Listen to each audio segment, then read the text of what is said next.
Buenos días, hermanos. Dios los bendiga. Es un placer poder estar con ustedes hoy. Es un domingo bastante bueno en el sentido de que hoy estoy un poco más feliz de lo normal porque sé que con el favor de Dios es el último domingo por ahora de que nos vamos a estar reuniendo de esta manera. El pastor Clive va a contar un poquito más al final acerca de cómo, pero con el favor de Dios el próximo domingo nos vamos a poder ver de manera presencial.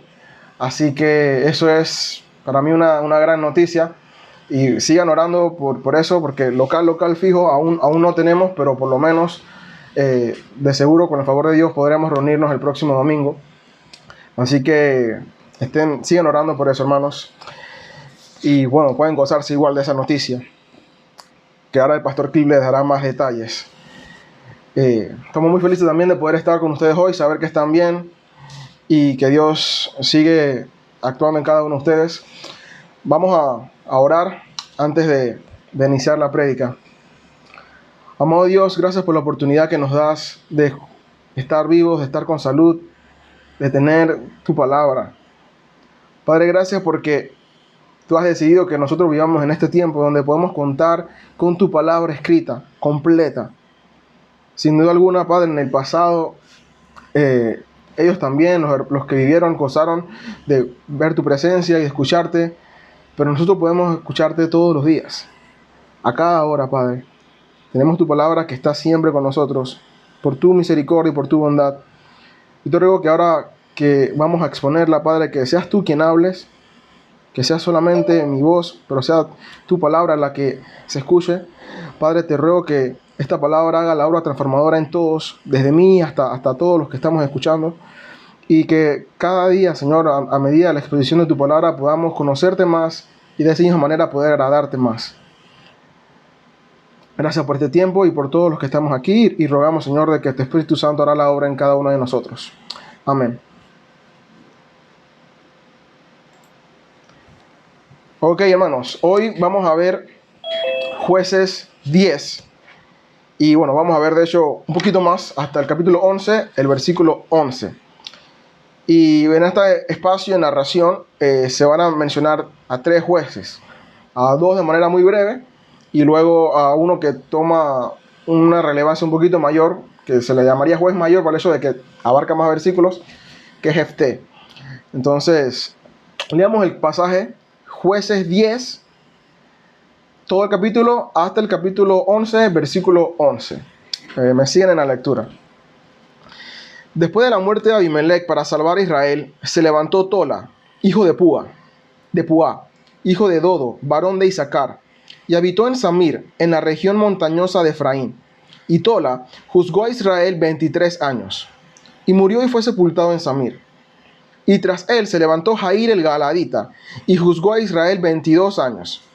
Este tuvo 30 hijos que cabalgaban en 30 asnos y tenían 30 ciudades en la tierra de Galaad que se llamaba Abot Jair. Y hasta hoy. Y murió Jair y fue sepultado en Camón. Pero los israelitas volvieron a hacer lo malo ante los ojos del Señor. Sirvieron a los Baales, a Astarot, a los dioses de Aram, a los dioses de Sidón, a los dioses de Moab, a los dioses de los amonitas y a los dioses de los filisteos. Abandonaron, pues, al Señor y no le sirvieron. Entonces se encendió la ira del Señor contra Israel y los entregó en manos de los filisteos y en manos de los amonitas. Y ellos afligieron y quebrantaron a los israelitas ese año. Y por 18 años oprimieron a todos los israelitas que estaban al otro lado del Jordán, en Galaad, en la tierra de los amorreos. Los amonitas cruzaron el Jordán para pelear también contra Judá, contra Benjamín y contra la casa de Efraín. Y se angustió Israel en gran manera. Entonces los israelitas clamaron al Señor: hemos pecado contra ti, porque ciertamente hemos abandonado a nuestro Dios y hemos servido a los Baales. Y el Señor respondió a los israelitas: ¿no los libré yo de los egipcios, de los amorreos, de los amonitas y de los filisteos? Cuando los sidonios, los amalecitas y los maonitas o madianitas los oprimían, clamaron a mí y yo los libré de sus manos. Pero ustedes me han dejado y han servido a otros dioses. Por tanto, no los libraré más. Vayan y clamen a los dioses que han escogido, que ellos los libren en el tiempo de su aflicción. Los israelitas respondieron al Señor: hemos pecado, haz con nosotros como bien te parezca. Solo te rogamos que nos libres en este día. Y quitaron los dioses extranjeros de en medio de ellos, y sirvieron al Señor. Y él no pudo soportar más la angustia de Israel. Entonces los amonitas se reunieron y acamparon en Galaad, y los israelitas se juntaron y acamparon en Mizpa. Y el pueblo, los jefes de Galaad, se dijeron unos a otros: ¿quién es el hombre que comenzará la batalla contra los amonitas? Él será caudillo de todos los habitantes de Galaad. Jefté el Galadita era un guerrero valiente, hijo de una ramera. Galaad era el padre de Jefté, y la mujer de Galaad le dio hijos. Y cuando los hijos de su mujer crecieron, echaron fuera a Jefté y le dijeron: no tendrás heredad en la casa de nuestro padre, porque eres hijo de otra mujer. Jefté huyó de sus hermanos y habitó en tierra de Tob. Y hombres indignos se juntaron con Jefté y salían con él. Después de cierto tiempo, sucedió que los amonitas pelearon contra Israel. Y cuando los amonitas pelearon contra Israel, los ancianos de Galaad fueron a traer a Jefté de la tierra de Tob. Y dijeron a Jefté: ven y sé nuestro jefe para que peleemos contra los amonitas. Entonces Jefté contestó a los ancianos de Galaad: ¿no me odiaron y me echaron de la casa de mi padre? ¿Por qué pues han venido a mí ahora cuando están en apuros?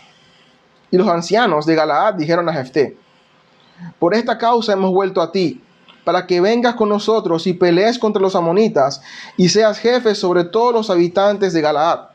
Jefté respondió a los ancianos de Galaad: si me hacen volver para pelear contra los amonitas y el Señor me los entrega, ¿seré yo el jefe de ustedes? Y los ancianos de Galaad dijeron a Jefté: el Señor es testigo entre nosotros, ciertamente haremos como has dicho. Entonces Jefté fue con los ancianos de Galaad, y el pueblo lo hizo cabeza y jefe sobre ellos. Y Jefté habló todas sus palabras delante del Señor en Mizpa. El título de hoy es Todo o Nada. Todo o nada. Hoy en día, cuando se va a un restaurante, en la gran mayoría de ellos, uno puede ahora personalizar su pedido. Principalmente en los lugares de comida rápida, que normalmente tenían todo preparado, donde ya había un combo específico. Esos restaurantes eran como que pides rápido y sencillo el combo. Pero hasta esos restaurantes han adoptado la particularidad de que ahora le dan la oportunidad al cliente de elegir lo que quiere, de personalizar. Si no quiere papas, si quiere aros de cebolla, si no quiere soda, si quiere 2 hamburguesas, si quiere agrandarlo, si lo quiere con menos o con más. El combo es el mismo, pero no es igual para cada persona, porque cada persona lo puede modificar como bien le parezca. Casi como un restaurante a la carta, donde ahí sin duda uno elige cada cosa que quiere ordenar. Y es cómodo, porque uno se siente que uno no está limitado y que uno tiene libertad para decir lo que uno quiere y pedir lo que uno quiere sin necesidad de recibir algo que uno no desea. Esa mentalidad de poder acomodar las cosas a nuestro gusto, de pedir las cosas a la carta, lamentablemente la hemos llevado en muchas ocasiones a querer aplicársela a Dios, a querer aplicarla a la Biblia. Queremos a Dios, pero queremos personalizar a Dios. Queremos un Dios con amor, pero quítale la ira. Queremos un Dios con misericordia, pero quítale la justicia. Y cada uno quiere acomodar a Dios como mejor le parezca. En algunos casos Dios es más fuerte, en otros más pequeño. En algunos es para alguna cosa, en otros casos es para otra. Y terminamos cada uno con una versión de Dios totalmente distinta. Pero eso es un grave error. Porque Dios es mayor que nosotros, Dios es primero que nosotros y Dios no cambia. Y con Él la cosa es sencilla. O tenemos a Dios por completo, por cómo es Él, o no lo tenemos. No tenemos la libertad de personalizar a Dios, de decir, yo quiero este atributo de Dios y este no. Eso no funciona así con el Señor. Y aunque parezca duro, que va en contra de lo que normalmente queremos, de decir, pero ¿por qué no lo puedo acomodar? Es mejor. Siempre es mejor. Tener solo parte de Dios es no tener a Dios. Dios es Dios por todo lo que es. Querer acomodarlo a nuestro entendimiento o a nuestra necesidad sería tratarlo como a un ídolo, como un falso Dios. Y muchas veces hacemos eso cuando queremos adorarlo o cuando decimos que lo adoramos. Y a veces por no entender eso, estamos adorando realmente a un ídolo, a un falso Dios, creyendo que estamos adorando a Dios. Y aquí esperamos poder ver un poco más la importancia de entender de que para Dios es siempre todo o nada.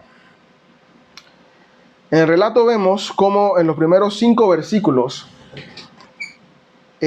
hacen la conexión entre lo último que sucedió, que fue la muerte de Abimelech, y el periodo que continuó. Abimelech muere y surgen 2 líderes consecutivos, primero Tola y luego Jair, y salen para librar a Israel. La condición de Israel era en ese momento que habían apoyado voluntariamente, no por sometimiento de una nación extranjera, a un hombre malvado para que fuese rey, que actuó por egocentrismo, con orgullo, al punto que asesinó a sus propios hermanos de sangre y a sus propios compatriotas, todo para cumplir sus propósitos egoístas. Israel lo puso en poder. No fue que llegó una nación extranjera, fueron ellos mismos. Si uno ve esa condición de cómo Israel se comportó, uno diría, ¿merecía Israel que tuvieran un libertador? ¿Merecía Israel que tuvieran un buen líder?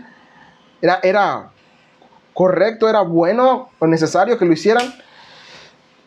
No, Israel no se merecía un buen líder. De hecho, si notan en el relato, ni siquiera lo piden. Ahí dice que se levantó Tola. No fue que Israel lo pidió. Se levantó así como se menciona que se levantó Débora en algún momento, ya lo leímos en algunos capítulos atrás. Dios levanta a Tola por pura misericordia. Israel ni siquiera era consciente de que necesitaban un buen líder. Y aunque ellos no eran capaces de eso, Dios le permite tener líderes, Tola y luego Jair, que los ayuden a ser libres. Ese liderazgo de estos 2 hombres no surge del resultado de un buen trabajo de enseñar la palabra de Dios, no surge de una cultura donde había cosmovisión cristiana, no surge de eso. Surge de pura misericordia. No había de dónde salieran hombres como ellos. Y lo primero que podemos ver aquí es que Dios puede traer luz en medio del panorama más sombrío. Ahí no parecía que hubiese esperanza, que ya estaban listos para ser dominados por otro rey peor que Abimelech o igual que él. Pero Dios llevó luz donde parecía que no podía haber. Y eso nos ayuda a tener esperanza, hermanos, que aunque el panorama se vea sombrío, Dios puede traer luz, porque Él es poderoso, todopoderoso.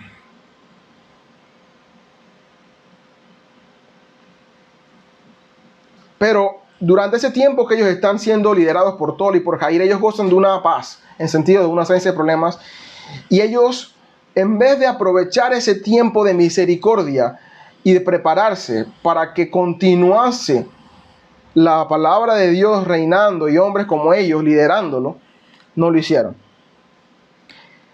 Cada vez que una nación se confió de creer que porque parecía que todo estaba bien, dejaron de enseñar la palabra, porque parecía que todo el panorama iba bien, la siguiente generación apostata. Llega la apostasía. Hermano, nuestra instrucción de enseñar a la próxima generación y a la generación presente la palabra de Dios no depende de si hay una aparente tranquilidad o si hay una aparente paz. Nos toca hacerlo siempre. En peligro, en oscuridad o en luz, en tranquilidad, no importa cómo estemos, nuestro llamado es a siempre instruir con la palabra de Dios a nuestra generación y a la generación que venga. Eso también es importante recordarlo. Otro punto importante que se ve con estos dos jueces es que se levantan, y dice la palabra que se levantaron para salvar a Israel, para librar a Israel. Pero ¿de quién? ¿De quién tenían que salvarlo? Si en todos los capítulos que vimos atrás, 0 pueblos extranjeros estaban ahí. La liberación, la salvación que necesitaba Israel era de ellos mismos. Muchas veces el problema no viene de alguien de afuera, no viene de algo de afuera. El problema en este caso venía de adentro, de ellos mismos.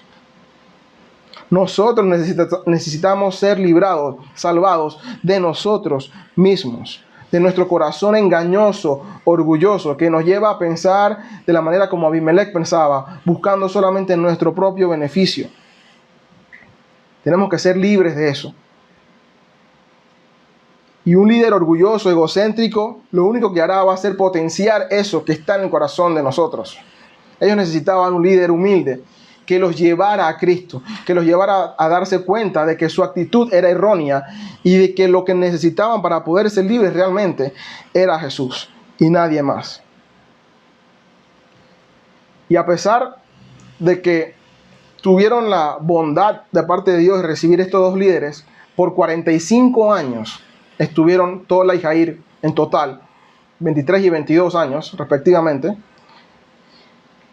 Israel no vio nada de eso, no lo aprovechó y volvieron a caer en el ciclo que hemos visto durante todo este libro. Del versículo 6 se ve cómo Israel desaprovecha la misericordia mostrada por Dios y en cuanto muere Jair, se van a los ídolos de las naciones de alrededor. Y esta vez peor. Antes, y no es que estaba bien, pero antes nada más era Baal y Astarot. Si vemos los primeros capítulos, eran solamente esos dos, que igual estaba mal.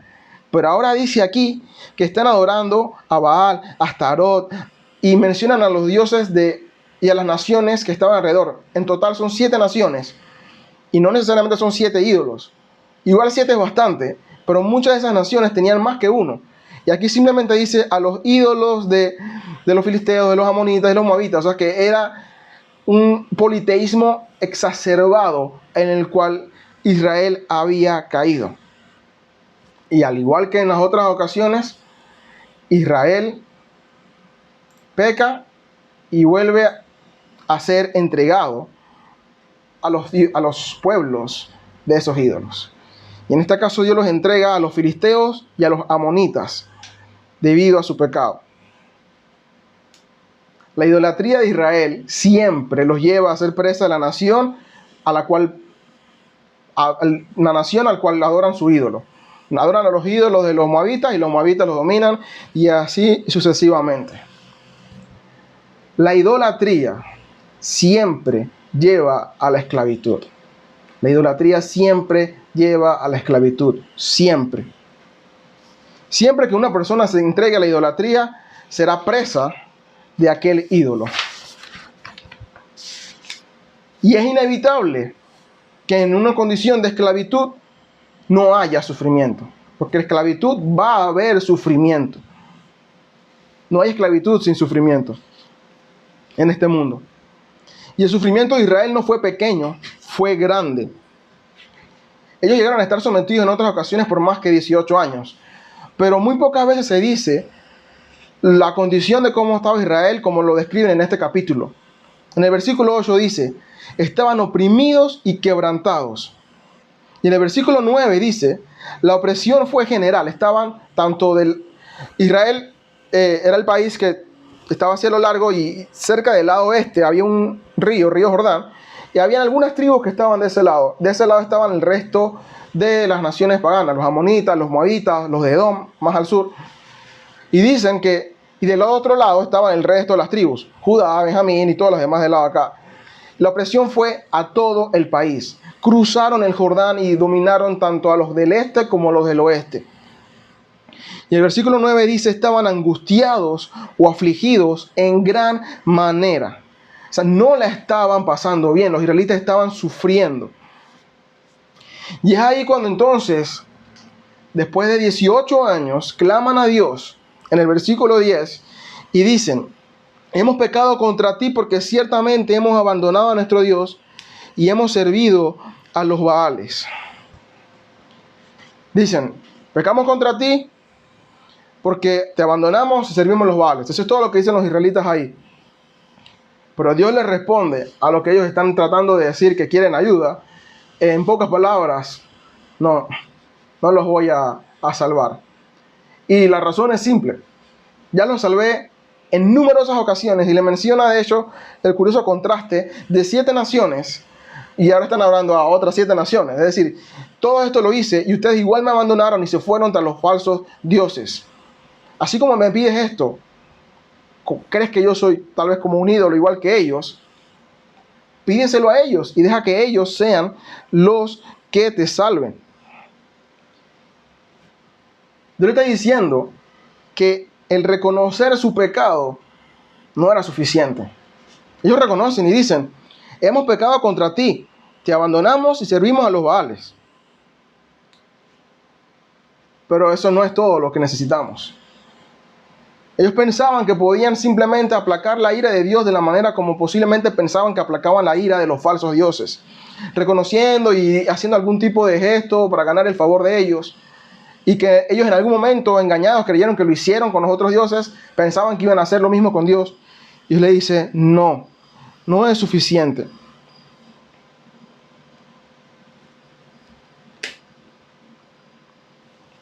Y nosotros muchas veces, y hay muchas personas que caemos en hacer eso, en tratar a Dios como un ídolo. O de la misma manera que hicieron los israelitas. Estaban en idolatría, estamos en idolatría, adorando, sirviendo a otro Dios. Y no necesariamente, hoy en día sabemos que muy poco es, estoy sirviendo a Baal, estoy sirviendo a Amón, estoy sirviendo más bien a mi Dios de trabajo, a mi Dios de mi relación, a mi Dios de mi trabajo, de mi dinero, a cualquier otro Dios que yo tenga, que pueda tener las personas. Caemos en idolatría, llegamos a la esclavitud, pensamos que podemos salirnos, se agrava la situación y entonces viene y queremos llegar delante de Dios buscando ayuda simplemente. Yo hice tal cosa, ayúdame.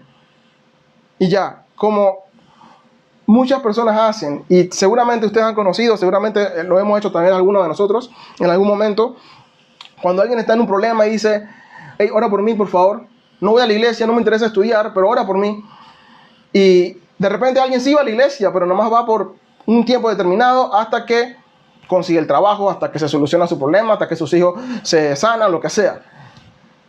Ven a Dios como un ídolo. Y no hay ninguna diferencia entre el que hace eso y el que va a Portobelo a adorar al Cristo Negro, el que va a Atalaya a adorar allá al Cristo en Atalaya. No hay ninguna diferencia. Al que cuando tiene un problema va entonces al Dios de la lotería o al Dios de la motivación personal. No hay ninguna diferencia.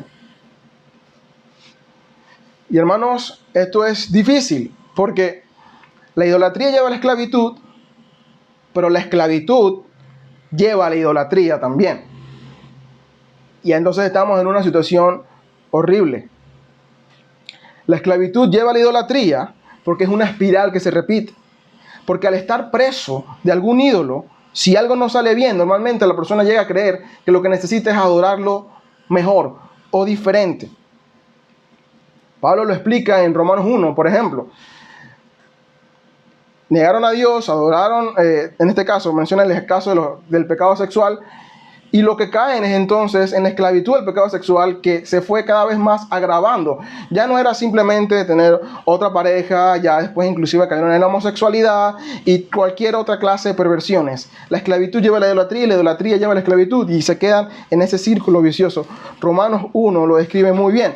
Desde el versículo 21 al versículo 32 se ve cómo dice lo mismo. No lo leeré todo, pero en el versículo 22 dice: profesando ser sabios se volvieron necios y cambiaron la gloria de Dios incorruptible por una imagen en forma de hombre corruptible, de aves, de cuadrúpedos y de reptiles. Idolatría. ¿Y qué sucedió? Dios lo entregó a la impureza en la lujuria de sus corazones, que es un deseo sin control por algo, de modo que deshonraron entre sí sus propios cuerpos, porque cambiaron la verdad de Dios por la mentira y adoraron y sirvieron a la criatura en lugar del Creador, quien es bendito por los siglos. Idolatría. ¿Y qué sucedió? Lo mismo que pasó en Jueces. Hicieron idolatría y Dios los entrega a su ídolo. Lo mismo pasa acá. No quieres adorar a Dios, voy a la idolatría. Bueno, Dios te entrega que seas siervo entonces y sometido por ese ídolo a cual quieres servir. Y todo viene como consecuencia de alejarte de Dios, de no reconocer a Dios. Y eso pasa con cualquier persona, con cualquier pecado. Si el ídolo es el dinero, Dios te va a entregar al ídolo el dinero y tú vas a creer que lo que necesitas es buscar otra fuente de dinero, que eso sea lo que te resuelva. Inclusive hay ídolos con relaciones. No, que lo que pasa es que idolatran la relación a tal punto que creen que lo que necesitan es otra relación mejor para reemplazar la que tenía. Y el trabajo, inclusive, no, lo que pasa fue que yo me dediqué de mucho y no somos capaces de reconocer nuestro pecado y quedamos en ese círculo vicioso de idolatría y esclavitud. Y los israelitas, tratando a Dios solamente como un ídolo, pidiendo ser libres solo por reconocer su pecado, no iban a poder salir jamás de eso. No esperes nunca que Dios te salve mientras vayas a Él solo para ganar un favor. Como si Él te debiese algo. Como si pudieras comprar su favor. Lo ofendemos porque lo tratamos como si fuera un ídolo y Dios no es un ídolo. No podemos ir con Él con estrategias para conseguir cosas. Yo he escuchado inclusive técnicas que dicen, hay libros inclusive, ora de esta manera para que Dios te dé esto. Porque si... Y está la oración de Javes, que si no sé qué, el libro que se vendió bestseller, ora así y ya yo lo tengo y va la gente y dice, no, yo voy a orar de esta manera y consigo lo que quiero. No, hermanos, Dios no es un ídolo y no tenemos que ir buscando beneficios de Él de esa manera, porque no, al ir así no estamos reconociendo quién es en verdad. Pero luego que Dios le dice que no, los israelitas entienden, se dan cuenta en esta ocasión que era lo que habían hecho mal. Y hay una actitud diferente en el versículo 15 y el versículo 16. Ellos reconocen su pecado y esta vez vuelven a orar, pero ya no van exigiendo. Noten la diferencia. Reconocen que Dios es quien salva. Leo los versículos 15 y 16 de nuevo. Los israelitas respondieron al Señor, hemos pecado, haz con nosotros como bien te parezca. Solo te rogamos que nos libres en este día. Y quitaron los dioses extranjeros del medio de ellos y sirvieron al Señor. Hubo arrepentimiento. Y ya los israelitas no van a Dios necesariamente por lo que quieren. Sí quieren algo, pero ya dijeron, Señor, haz con nosotros como tú quieras. Pecamos y no somos dignos de nada. Y es más, quitaron los ídolos y sirvieron al Señor, sin importar si Dios los salvaba o no. Ahora piden misericordia, porque ahora ya no ven a Dios para conseguir la liberación de la opresión del ejército, sino ven a Dios para conseguir a Dios. Ahora Dios es su fin máximo. ¿Cómo oramos nosotros? Si nuestra oración es, Señor, yo vengo a ti para que me des esto, porque necesito esto y lo otro. Estamos mostrando que ese esto y lo otro es nuestro verdadero Dios y no Dios.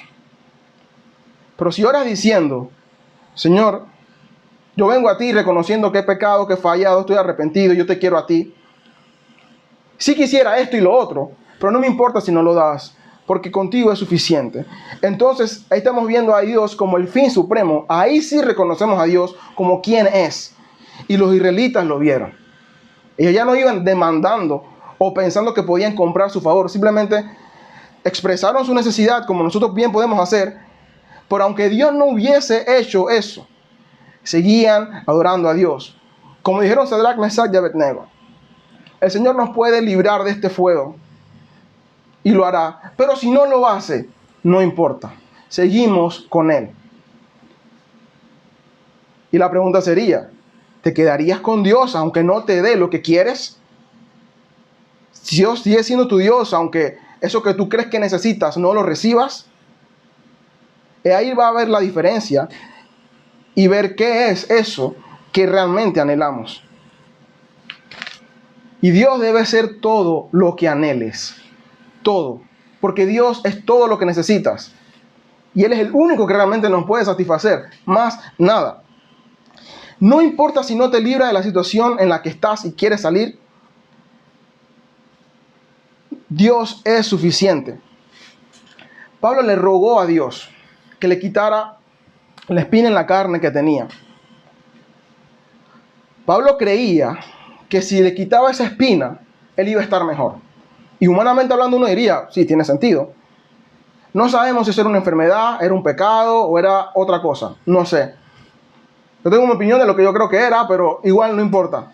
Eso que él tenía, él creía que si se lo quitaba, estaba mejor. Y Dios le dijo, no te lo voy a quitar. Jamás, ya ni me ores más por eso, porque no te lo voy a quitar. Te quedas con eso, vas a morir con ese aguijón, con esa espina en la carne. Pero le dice, porque mi gracia es suficiente. Hoy tal vez estamos orando a Dios como los versículos 10, como los israelitas.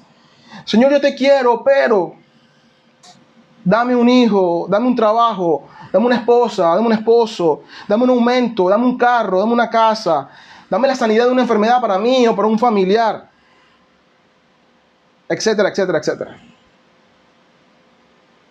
Todas esas cosas en sí no son malas,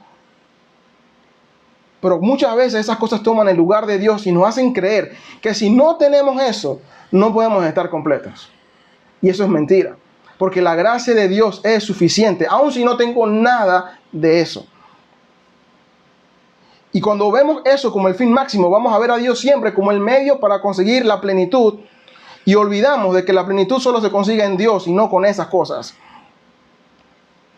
Nada ni nadie puede ocupar el lugar de Dios. Nada ni nadie.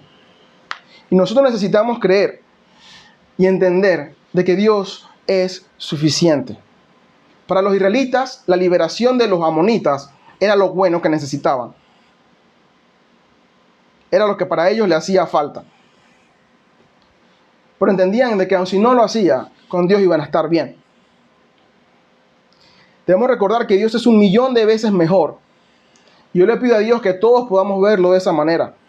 Que podamos orar, yo te quiero a ti, así sea que me des o no lo que yo creo que puedo necesitar.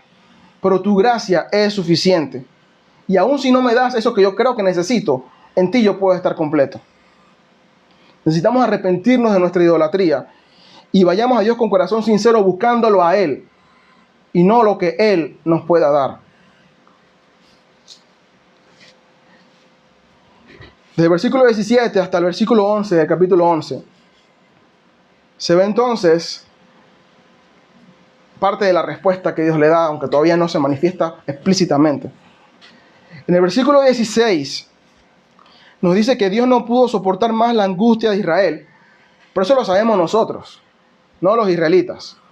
Para los israelitas la conversación terminó cuando ellos oraron. Hasta ahí. Eso de que Dios no soportó más la angustia, hoy nosotros lo sabemos.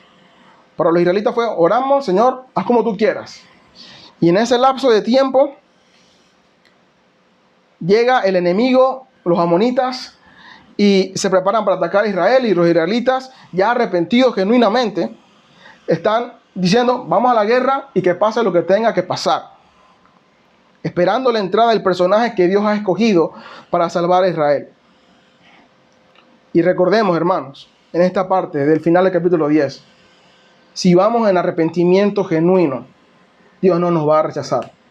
Dios nos va a perdonar y nos va a salvar. Si vamos en arrepentimiento genuino, ahí Él nos escucha, ahí Él nos salva. Luego en el capítulo 11 se ve la entrada de un personaje poco usual. Un hombre que es hijo de una prostituta, nacido en fornicación, rechazado por la familia de su padre. Sus hermanos maternos lo rechazan, lo sacan de su casa, de su tierra, no tiene heredad. Se rodea de hombres despreciables en lugares desiertos. Y él lo lideraba para hacer cosas malas. Eran posiblemente ladrones que estaban por el camino. Y este personaje que nos dan toda su biografía, o de esta parte de su biografía, simplemente nos recuerda que no importa cuál haya sido nuestro pasado, nuestro trasfondo, lo que hayamos hecho antes. Cuando llegamos en manos de Dios, somos nuevas criaturas. Y si estamos en manos de Dios, podremos hacer cosas para su gloria, por su poder. por quién es él. Nadie hubiese imaginado que Jefté iba a ser un líder militar en Israel, ni mucho menos un líder político. Pero lo fue, porque nunca se trata de nosotros, sino de quién es Dios. Y los israelitas entonces entienden de alguna manera que era Jefté el hombre, no nos dicen aquí exactamente cómo, y lo van a buscar. Y cuando lo van a buscar, los israelitas van pensando en él como simplemente ser nuestro general, ser nuestro líder en la batalla. Alguien que los va a sacar de los apuros. Pero Jefté les recuerda cómo lo trataron y la incongruencia de por qué si me rechazaron ahora me vienen a buscar para que los lidere. Y al cuestionar eso, los israelitas acceden a que Jefté no solo sea su líder militar, sino también su gobernante. Y Dios nos está recordando algo muy importante. Nuevamente, en poquitos versículos se repite la misma fórmula. No podemos tener al Salvador, que era lo que querían los israelitas, si no tenemos al rey. Si no tenemos al Salvador como rey, no podemos tener ni al Salvador ni al rey. No podemos tener al juez si no tenemos al rey. Necesitamos ir humillados delante de la presencia de Dios. Porque todos hemos rechazado a Jesús en algún momento. Todos lo hemos despreciado. Nacemos en pecado, así que nuestro pecado y pecadores somos pecado es lo único que hemos sabido hacer desde que nacemos. No ha habido ninguno de nosotros que no haya tratado a Jesús como lo trataron sus hermanos ahí. Y necesitamos ir en humillación a reconocer quién es Él.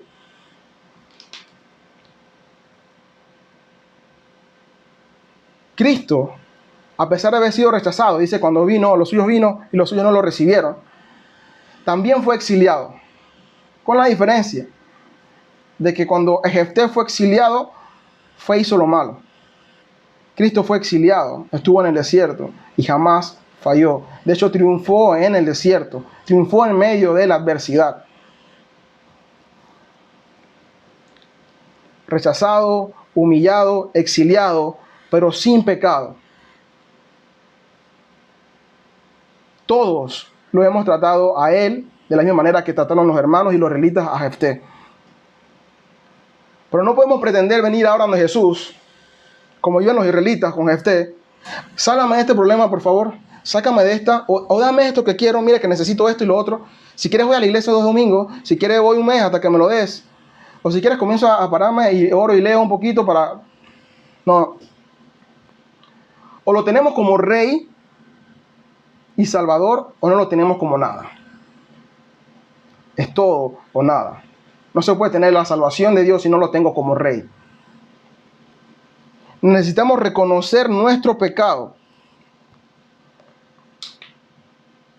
El lío que nos ha causado nuestro pecado. Arrepentirnos y apartarnos de ello, como hicieron los israelitas. Y llegar a Cristo. Pero necesitamos reconocer eso. Cuando los líderes de Galaad le dijeron a Jefté, está bien, sé nuestro rey, nuestro líder. Llévanos a la batalla, pero también sé nuestro rey.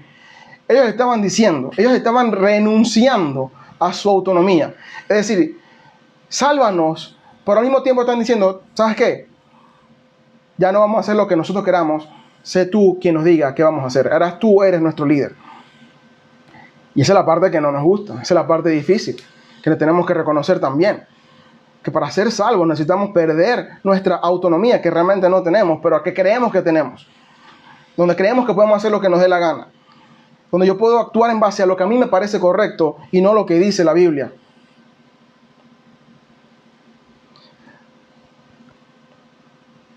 No podemos tener al Salvador sin tener al Rey. Cuando renunciamos a nuestra autonomía, vamos a perder esa libertad, pero ganaremos en eso. Y hermano, aquí hay algo importante también que tenemos que recordar y recalcar. Muchas veces, cuando estamos evangelizando, presentando el mensaje de salvación, a Jesús lo presentamos solamente como Salvador. No es mentira, es el Salvador, pero es el Rey también. Pero muchas veces el mensaje se queda en, tú estás en pecado, sí, Dios te va a salvar de tu pecado, tienes vida eterna y listo. Pero nunca se le dice, Jesús es rey. Y te toca someterte a Jesús como rey. Y quedamos creyendo que podemos ser libres de hacer lo que queremos. Pero no se puede. Y muchos quedan engañados creyendo que pueden llegar a la fe y tener la salvación de Jesús, quitándole del combo el reinado de Jesús. Sí, tú me salvas, pero yo decido qué hago. No podemos, hermanos. Los israelitas tuvieron que reconocer que para poder ser librados, Jefté tenía que ser su líder y su rey. Los israelitas, cuando lo dieron a Dios, dijeron: reconocemos nuestros pecados, nos arrepentimos, pero quitamos todo esto y te servimos a ti. Cuando dice en el versículo 15 que los sirvieron, significa que se sometieron a Dios. ¿Vamos a someternos a Dios? ¿O vamos a querer solamente ordenar la libertad sin sometimiento? Y a veces pensamos que eso es malo. Pero hermano, esta es la única manera con Cristo donde perder es ganar. Cuando perdemos con Cristo, ganamos. Perdemos nuestra libertad, si se le puede decir.